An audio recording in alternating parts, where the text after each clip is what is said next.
AI can actually do better. It's my pleasure to interview Dr. Harrington, the director of American Embassy School. He's been in India for almost 7 or 8 months. You moved here last July, right? Yeah, so it's a year and a half. Year and a half. That's good. How's been your experience so far? It's been fantastic. Yep. Rand brings him with an exceptionally rich academic and leadership journey, from physics laboratories to classrooms and from American schools to the foothills of the Himalayas. I was reading a little bit about you, and I came to know that you have done your PhD in physics at Washington University, correct me if I'm wrong? University of Washington. Now let's talk about the education, because that's kind of your forte. What does the future of education really look like, if I ask you? Well, I think we're at an interesting junction. Something that's going to hopefully, I think, motivate us as educators to do something really more compelling and more interesting than we have been doing. There's a lot of things. If you think about education, there's learning and there's doing, and the assumption is if you do stuff you're going to learn, but that's not necessarily true. And a lot of stuff that we do in schools, AI can actually do better, right? And doing doesn't mean you're learning anything. Mm-hmm. And the difference is that when you're doing stuff and not learning, it means you're not really engaged. So learning requires a deeper engagement, and AI can't really do that. And we also know that people learn to a large extent because of their relationships with the instructor. Mm-hmm. And the personal touch, the human connection. There's an emotional piece to it that's really, really important. There's a lot of lessons to be learned from sort of past attempts. I know Stanford was involved in what they call the MOOCs, right? Massive online courses. They had at one point, I think, 160,000 people taking one class, right? And it was a failure. It was a pretty intense failure, right? Or dramatic failure. And I got to go to Stanford to talk to the people that had developed those courses. And the provost at the time told us, he said, yeah, it really failed. The success rate was about 5-10%. It's good for marketing, yeah. But they almost all dropped out.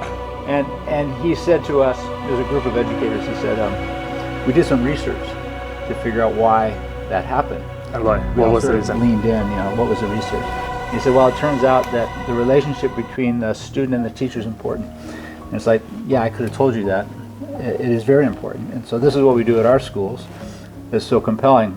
And so to replace that with an intelligent tutor, AI tutorial, maybe you can supplement some things, but that relationship, that human relationship, and the ability to help kids not just learn content, but learn how to adapt and form relationships and understand people from different countries and from different backgrounds, turns out to be incredibly important. And you can't short-circuit that with just focusing on the mind and development of the mind. There's a lot more that goes on with that. So I think schools will either learn, right, that they have a huge part to play, and when we think about the future of humanity, yeah. And how educators and how schools then react to the current sort of disruption around AI, I think will determine, I think it will determine the future of humanity. I feel it's very urgent, and we have to think about this. We have to get it right, and replacing schools with AI would be the wrong thing to do. I always tell teachers, if we can replace you with AI, we probably should.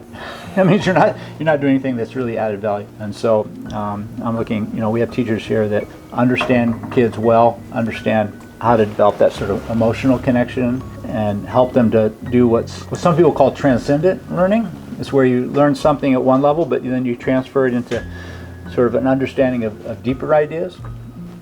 And for kids to really be able to add value to the world, they need to be able to do that. And you don't get that from AI.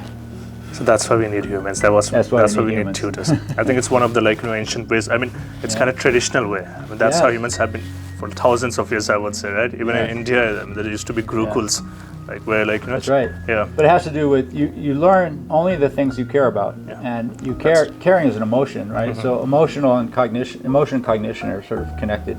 And so how do we teach in ways that kids actually care and you feel purposeful?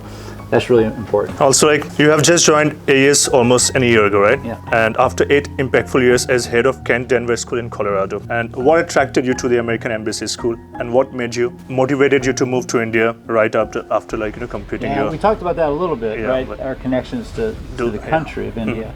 The school, AES, has a really long, wonderful reputation as being one of the top international schools in the world.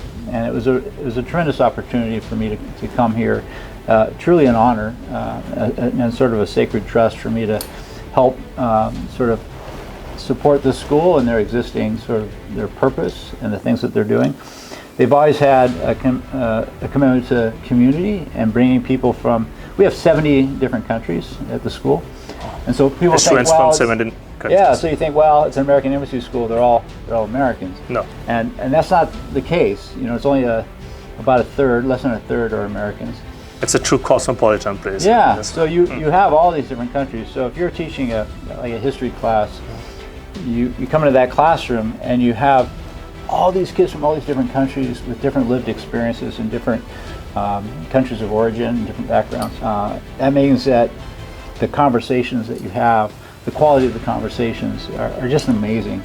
And they, you know, we call these kids third culture kids, right? Because they're growing up in cultures that aren't their own.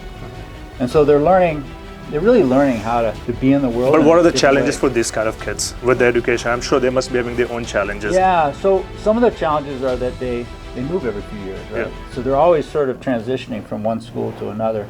That can be seen as a challenge. It can also be seen as a great strength, that kids that are able to do that, they're able to drop into a new culture and sort of learn to understand that culture, develop what we call cultural competency, to be able to navigate different kinds of friendships with kids from different countries. It's a huge strength for them later on in life. I find these kids amazing. I love these kids. And Do you interact with them often? as much as I can. I spend too much time in this office, but every time I get out, I try to walk around and I try to join the kids in the classroom. And the conversations that they're having are so compelling and interesting. They're really wonderful kids. So that's a large reason why I'm here. It's the kids, it's the community, and the teachers are amazing here. And so I'm learning a lot from the kids. I'm learning a lot from the teachers, and enjoying every minute of it. Sounds impressive.